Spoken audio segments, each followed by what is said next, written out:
ఈరోజు జరిగే చర్చకి సంబంధించి పోతిరెడ్డిపాడు ఆనాడు 11,000 క్యూసెక్స్ ఉన్న దాన్ని 44,000కు పెంచిన సందర్భంలోనే దీనికి బీజం పడింది. ముఖ్యంగా అప్పుడు రాజశేఖర రెడ్డి గారు ముఖ్యమంత్రిగా ఉన్నారు. చాలా నాకు బాగా గుర్తు. ప్రధానంగా మన తెలంగాణ ప్రాంతంలో ఉన్నటువంటి వాళ్ళు రైతులు, రైతు సంఘాలు చాలా ఆందోళన కూడా చేశారు. రాజకీయ పార్టీలు కూడా భిన్నమైన అభిప్రాయాలు వ్యక్తం చేశాయి. అల్టిమేట్ గా రాజశేఖర రెడ్డి గారు అందరిని కన్విన్స్ చేసి 44,000 క్యూసెక్స్ తీసుకెళ్లే విధంగా ఒప్పందం చేసినట్లుగా నాకు గుర్తు. అదే సందర్భంలో ఆ ప్రభుత్వంలో బిగినింగ్ లో 2004 ఆ ఎన్నికల్లో ఐ థింక్ టిఆర్ఎస్ కూడా కలిసే ఉన్నట్లు ఉంది కాంగ్రెస్ తో. కాంగ్రెస్ టిఆర్ఎస్ కలిసి ప్రభుత్వంలో హరీష్ రావు గారు కూడా మంత్రి అప్పుడు ఉన్నారో లేదో తెలియదు. పోతిరెడ్డిపాడుకు సంబంధించి మాత్రం అప్పుడు కాంగ్రెస్ టిఆర్ఎస్ అందరు కలిసే ఉన్నారు.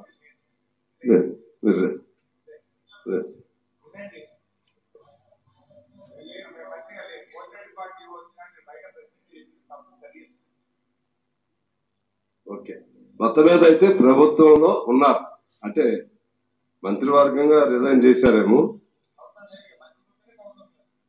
అంటే దానిలో ఉన్నారు. ఎమ్మెల్యేస్ గా ఉన్నారా? అవి కూడా రాజీనామా చేశారు. అదే నాకు అది గుర్తు. అందువలన అంటే ఇంత ముందు అప్పుడు మీరే ఉన్నారు కదా, మీరే చేశారు కదా అని అంటుంటాను. అందుకని నేను కొద్దిగా గుర్తు చేస్తున్నాను. క్యాబినెట్ లేకపోయినా మొత్తం మీ సెంట్రల్ గవర్నమెంట్ లో అవును అక్కడైనా ఫైట్ చేయాలి కదా. సరే,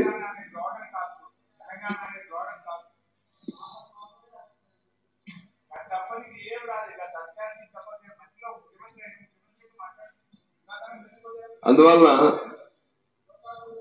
ఆ విధంగా అక్కడ అప్పుడు అందరూ పలు రీజన్స్ తో కన్వీనియంట్ గానే చివరికి అంగీకరించారు 44,000 క్యూసెక్స్ కి సంబంధించి. ఆ బ్యాక్గ్రౌండ్ లోనే నేను అనుకుంటున్నాను. తర్వాత 2010 ఆ ప్రాంతంలో కూడా ఇటు రాయలసీమ ఈ పోతిరెడ్డిపాడుకు సంబంధించి ఆ గొడవలు అప్పటికి మొదలైనవి. 2014లో విభజన చట్టంలో ఇటువంటి ప్రాబ్లమ్స్ వచ్చినప్పుడు కృష్ణా గోదావరి జలాల పైన వాటిని పర్యవేక్షణ చేయటం కోసం ఆనాడే 2014 విభజన చట్టంలోనే ఈ ప్రొవిజన్ పెట్టారు. కృష్ణా రివర్ బోర్డ్ మేనేజ్మెంట్ పేరుతో గాని, అటు గోదావరి రివర్ బోర్డ్ మేనేజ్మెంట్ పేరుతో గాని. అప్పుడు ఎందుకు వ్యతిరేకించలేదు? అప్పుడు సరే మనం తెలంగాణ వస్తేనే చాలు అని అనుకున్నామా? భవిష్యత్తు ఊహించలేదా? ఆనాడే దాన్ని గట్టిగా ఇప్పుడు మనం ఏదైతే రిజర్వేషన్ పెట్టాలనుకుంటున్నామో 2014లో విభజన చట్టంలోనే పెట్టినప్పుడు దాన్ని ఎందుకు వ్యతిరేకించలేకపోయారు అనేది ఇవాళ మనం ఆత్మ పరిశీలన చేసుకోవాల్సినటువంటి అవసరం ఉంది. అలాగే గత 10 ఏళ్ళు అయిపోయింది.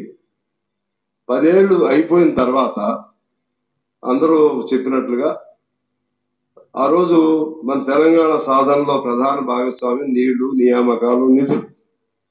నీళ్లకు సంబంధించి 10 ఏళ్ల నుంచి అనేక పద్ధతుల్లో ఒక బహిరంగంగానే తుపాకులు పట్టుకుని వస్తున్నారు. అలాగే ఇంకా దౌర్జన్యంగా తీసుకెళ్లిపోయారు. అప్పుడేమో రాజశేఖర రెడ్డి గారు ఒప్పించి తీసుకున్నాడు. జగన్మోహన్ రెడ్డి గారు 44,000 క్యూసెక్స్ నుంచి ఒక్కసారి 94,000 క్యూసెక్స్ కి ఎలా తీసుకున్నాడు? ఎవరు పర్మిషన్ ఇచ్చారు? అప్పుడు మనం ఏం చేస్తున్నాం? ఎవరు అధికారంలో ఉన్నారు? ఎవరు ముఖ్యమంత్రిగా ఉన్నారు? ఇవన్నీ సమాధానం చెప్పుకోవాలి. ఇన్నేళ్లు మౌనంగా ఉండి మరి వాస్తవంగా మేము అభ్యంతరం పెట్టాం, లెటర్లు పెట్టాం అని చెప్పి మిత్రులు చెప్తున్నారు. కానీ మీ లెటర్స్ అభ్యంతరాలు అన్ని కూడా ఇన్సైడ్ యాక్టివిటీ, ఇన్సైడ్ అండర్స్టాండ్. కానీ ప్రజల్లోకి వచ్చి మనం ఏ సమస్య మీద తెలంగాణ సాధించుకున్నామో దానికి అన్యాయం జరుగుతున్నప్పుడు ఆనాడు 44,000 క్యూసెక్స్ కి అంత అడావుట్ చేశాం. ఏకంగా 94,000 క్యూసెక్స్ కి పోతిరెడ్డిపాడు నుంచి తీసుకెళ్తుంటే అసలు ఏమైనా ఆందోళన జరిగిందా? ప్రభుత్వంలో ఉన్నటువంటి వాళ్ళు ప్రజల్ని సమాయత్తం పరిచే విధంగా, చైతన్యపరిచే విధంగా ఏమైనా దెబ్బలాడారా? కేంద్రం దగ్గరికి వెళ్ళి ఏమైనా దెబ్బలాడారా? లేకపోతే మీరు ఆ ముఖ్యమంత్రులు మీ ఇద్దరు సాన్నిధ్యం కాకుండా ఆ ముఖ్యమంత్రిని ఖచ్చితంగా ప్రశ్నించారా? ఇవన్నీ చూస్తే అంతకుముందు నీళ్లు, నియామకాలు, నిధులు అనేవి ఒక నినాదంగా అప్పటి వరకే తప్పితే తర్వాత సౌకర్యవంతంగా, సౌలభ్యవంతంగా ఆ పదాలని మర్చిపోయినట్లుగా నాకు అనిపిస్తా ఉంది అధ్యక్ష. అదే పద్ధతుల్లో రాయలసీమ లిఫ్ట్ 3 టీఎంసీలని ఒకసారి తీసుకువెళ్తే ఏం చేశాము? దానిపైన ఇంతకుముందు మా తొమ్మల గారు చెప్పినట్లుగా చివరికి 60% పనులు అయినాక మద్రాస్ గ్రీన్ ట్రిబ్యునల్ లో కేసు వేసిన తర్వాత ఆ గ్రీన్ ట్రిబ్యునల్ మ్యాండేట్ ఇచ్చిన తర్వాత మాత్రమే ఆగిన తప్పితే మన కృషి లేదు. మన వంతు దానికి సంబంధించి ఆపడానికి ప్రయత్నం చేయలేదు. అప్పటికి 60% పనులు అయిపోయాయి. ఇలా అన్ని నేరాలు, అది నేరపూరితమైనటువంటి మన ప్రవర్తన, లేకపోతే మనం నిర్లక్ష్యం, ఇవన్నీ కూడా దానికి బాధ్యత మనం వహించాల్సిన అవసరం ఉంది. సరే, ఇప్పుడు ఎవరెవరు కొట్లాడుకుంటున్నాం? ఆంధ్రప్రదేశ్, తెలంగాణ కాదు. ఇప్పుడు తెలంగాణలో వితిన్ ద తెలంగాణలో అటు ప్రభుత్వ పక్షం, ప్రతిపక్షం దేనికోసం కొట్లాడుకుంటున్నాం? ఎందుకు కొట్లాడుకుంటున్నాం? ఇద్దరం కలిసి మన నీటిని తీసుకెళ్లే వాళ్ళపైన కొట్లాడాల్సింది పోయి ఇప్పుడు ఇక్కడ కొట్లాడుకోవాల్సిన అవసరం లేదు. ఇప్పుడు ఇప్పుడు ఏదో ఒక సమస్య వచ్చింది, మొన్న సంతకం పెట్టారు, అధికారి పెట్టాడా పెట్టలేదా అది ఒక భాగం. కానీ దీనిలో చూస్తే వరుసగా తప్పులు ఉన్నాయి. ఒకటి 2014లో తప్పు జరిగింది, అప్పుడు ఫైట్ చేయలేదు మనం. ఆ తర్వాత 11,000 నుంచి 44 నుంచి 94 అప్పుడు ఫైట్ చేయలేదు. అదే పద్ధతుల్లో రాయలసీమ లిఫ్ట్ కి సంబంధించి ఫైట్ చేయలేదు. ఇది ఇలా ఉండగానే మరలా 200 కోట్లు బడ్జెట్ లో కేటాయించారు. 200 కోట్లు ఎందుకు కేటాయించారు? కేటాయించి ఆ కండిషన్ ఒప్పుకుంటేనే ఖర్చు చేస్తాం, అందుకని మేము ఖర్చు చేయలేదు అంటే కుదరదు. మీరు 200 కోట్లు కేటాయించారంటేనే ఈ బోర్డు మేనేజ్మెంట్ కి మీరు అంగీకరించినట్లు బడ్జెట్ లో కేటాయించడం అంటే. ఇవన్నీ తప్పుల పైన తప్పులు చేసి ఇప్పుడు నిన్నేదో ఒక సంతకం ఏదో ఒక ఆయన ఎవరు పెట్టారని, ఆ సెక్రటరీ పెట్టారని చెప్పి దీన్ని ఏదో మొత్తం ఈ కొత్త ప్రభుత్వం ఇదంతా కూడా తాకట్టు పెట్టేస్తుంది, ఇటువంటి పదాలు వాడకూడదు అనేది నేను సిన్సియర్ గా చెప్తున్నాను. నాకేమి ఒకరి మీద ద్వేషం, ఇంకొకరి ప్రేమ అనేది కాదు. కానీ 10 ఏళ్ళు అయిపోయింది కదా. 10 ఏళ్ళు అయిన తర్వాత 10 ఏళ్ళు ప్రభుత్వంలో ఉన్న వాళ్ళది బాధ్యత అవుతుందా, ప్రతిపక్షంలో ఉన్న వాళ్ళది బాధ్యత అవుతుందా? 10 ఏళ్ల నుంచి నీళ్లు తీసుకెళ్లినప్పుడు అప్పుడు మనం ఈ ప్రజా ఆందోళన ఎందుకు చేయలేకపోయాం, లేకపోతే కేంద్రం మీద ఎందుకు ఆందోళన చేయలేకపోయాం, ఇవన్నీ మనం చూడాల్సిన అవసరం ఉంది అధ్యక్ష. అదే పద్ధతుల్లో అసలు ఈ 50-50 డిమాండ్ ఎప్పుడు వచ్చింది? 50-50 డిమాండ్ ఎప్పుడు వచ్చింది? మొదట్లో రాలేదు. మొదట్లో ఆపరేషనల్ అండర్స్టాండింగ్ లేకపోతే ఒక వర్కింగ్ అండర్స్టాండింగ్ పేరుతో మనం ఒప్పుకున్నాం. మనం 295 చిల్లరకి వాళ్ళు 500 పైగా వాడుకోవడానికి సంతకాలు ముఖ్యమంత్రుల స్థాయిలో జరిగింది.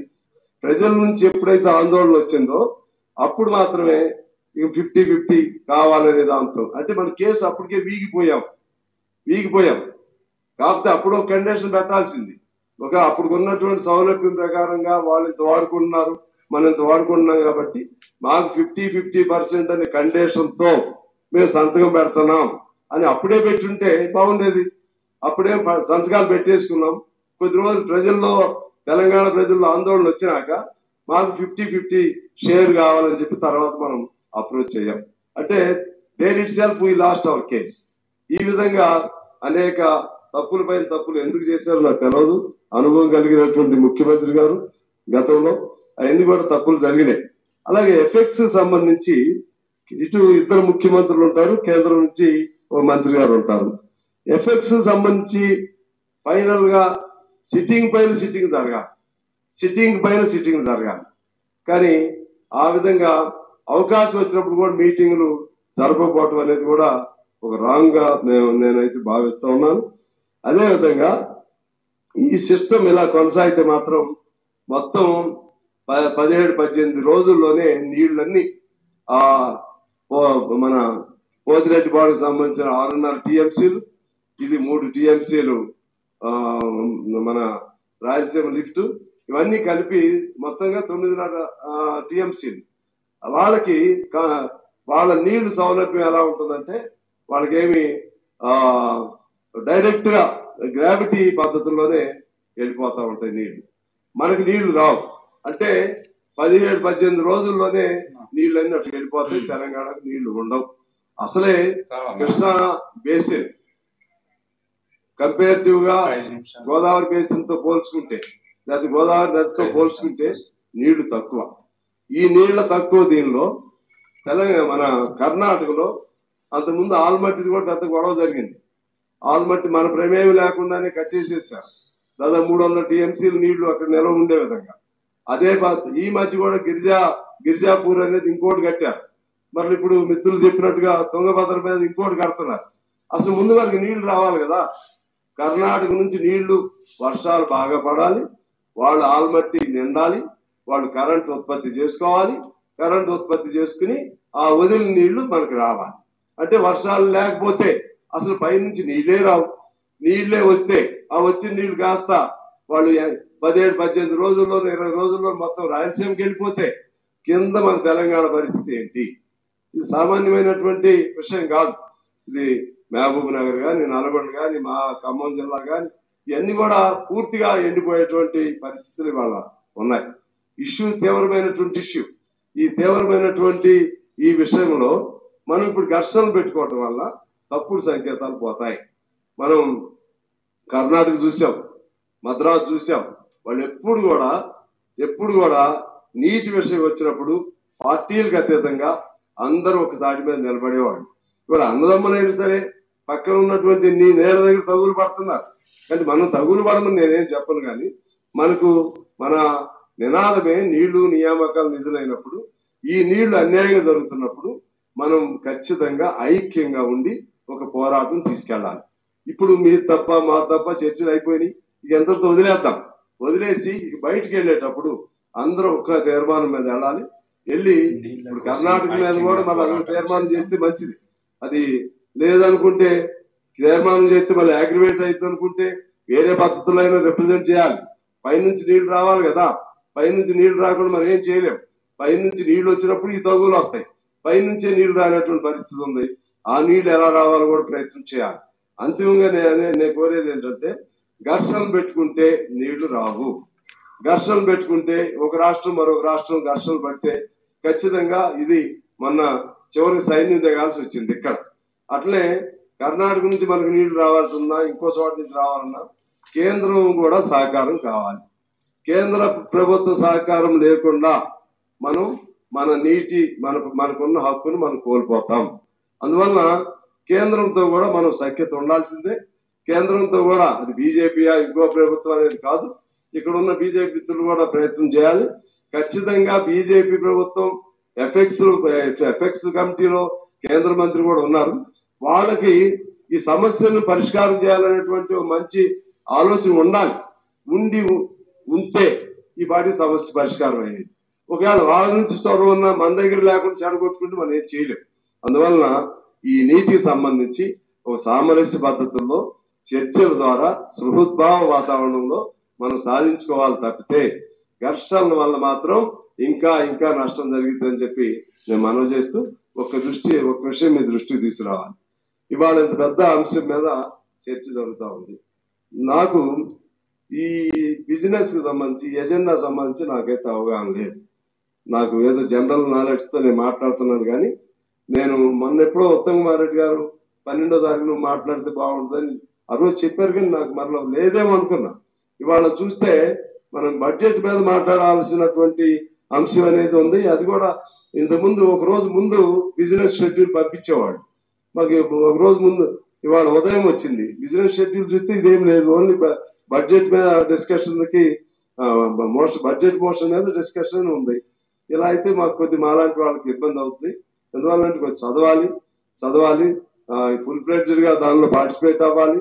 మరి ఎక్కడ గ్యాప్ వస్తుందో సెక్రటరీ గారు కూడా తెలుసుకోవాలి. ఒక రోజు ముందు ఎజెండా రావాలి. ఒకవేళ బీఎస్సీలో నిర్ణయం కాలేదనుకోండి, నైట్ చెప్పిందని మీ మిత్రులు బీజేపీ మిత్రులు చెప్తున్నారు మహేష్ రెడ్డి గారు, నైట్ 10:30కి. నాకు అది కూడా రాదు. ఏమి రాకుండా సడన్ గా వచ్చి ఇప్పుడు ఇటువంటి ఒక సీరియస్ అంశం పైన మాట్లాడాలంటే జనరల్ అవగాహనతో మాట్లాడుతున్నాం తప్పితే అన్ప్రిపేర్డ్ వస్తే న్యాయం జరిగినట్టు కాదు. ఇటువంటి లోపాలు జరగకుండా చూడాలని కోరుతూ అంతిమంగా ఈ రిజర్వేషన్ కి నేను మనస్ఫూర్తిగా మా పార్టీ తరఫు నుంచి మద్దతు తెలియజేస్తూ భవిష్యత్తులో కూడా ఇంకా ఇతర అంశాలపైన కూడా ఘర్షణ రూపంలో కాకుండా ఓవరాల్ గా మన నీటికి సంబంధించినటువంటి అంశాలపైన ఒక రోజు చర్చ జరిపి కృష్ణా నుంచి మనకి ఏ విధంగా పైనుంచి ఎట్లా నష్టం జరుగుతుంది, అది షార్ట్ డిస్కషన్ పెడతారా, టోటల్ 1 డే పెడతారా, గోదావరి నుంచి ఎలా నష్టం జరుగుతుంది, ఇటువంటి అన్ని కూడా చేసి మా ఎమికబుల్ సొల్యూషన్ వైపు వెళ్ళి మన రాష్ట్ర ప్రయోజనాల్ని కాపాడుకుంటే బాగుంటుందని కోరుకుంటూ నేను మీకు నమస్కారాలతో సెలవు.